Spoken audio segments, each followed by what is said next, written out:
How to return a non-returnable item on Amazon.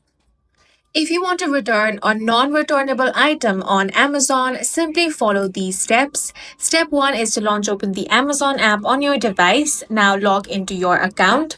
Once you have been logged in, you want to tap on this icon at the bottom of your screen. Now from here, tap on the See All Orders option.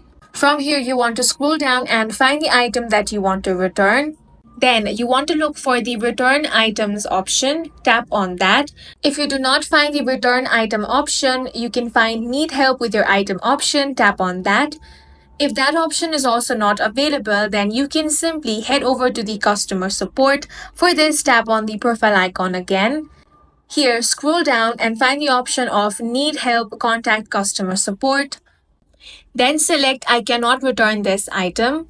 Now hit I need more help. Now you can simply tap on the option of start chatting now. In chat, you want to select return or replace item. When prompted, you want to explain your simple, honest reason. Ask for a refund to your original payment method. Stay patient and if needed, request to chat with a live associate.